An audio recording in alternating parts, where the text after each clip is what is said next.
Ce qui rend moi je distingue clairement entre les gens qui parlent le français et les gens qui comprennent le français. Dans bien des cas, des gens qui arrivent à dire quelques mots, à s'exprimer en français, ne sont pas pour autant capables de comprendre ce qu'on leur dit, ou risquent de le comprendre à côté.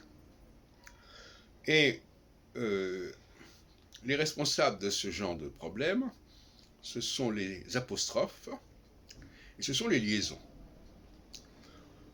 L'apostrophe étant une forme de liaison d'ailleurs. Alors, le L apostrophe, le N apostrophe, par exemple, c'est quelque chose d'extraordinaire, le N apostrophe. Parce que ça se met directement, c'est une sorte de préfixe, le N apostrophe. Il se met directement devant le mot suivant, je ne veux pas. Alors, quand les gens entendent je ne veux pas, est-ce qu'ils reconnaissent le verbe veut? Ou est-ce qu'ils se disent, est-ce que c'est pas un verbe qui commence par N, par un N? Quand je dis je veux de l'eau, est-ce que les gens reconnaissent le mot eau? Ou est-ce qu'ils reconnaissent le mot L apostrophe O, l'eau, ou de l'eau, ou de l'eau? Donc ils entendent le mot de l'eau. Est-ce que tu veux de l'eau? Ben, même ça, il y a des gens qui peuvent ne pas comprendre ce qu'on leur demande. Parce qu'il faut qu'ils connaissent la construction écrite de la formule pour dégager, pour séparer les mots en question.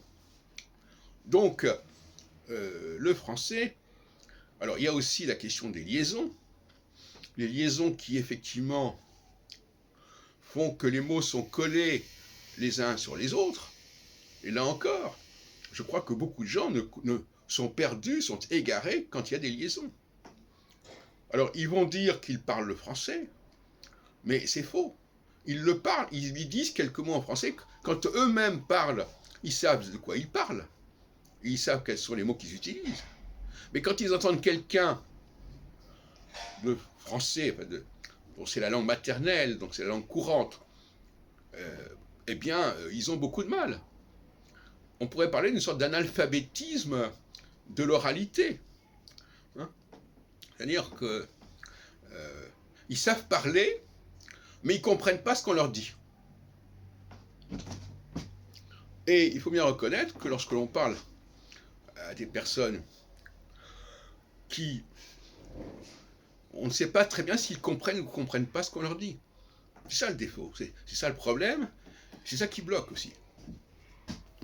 C'est pourquoi beaucoup de gens dont le français est une langue étrangère préfèrent parler entre elles, dans un français scolaire que tout le monde comprend, ou dans une autre langue qui est moins compliquée et moins fluide que le français, tout simplement.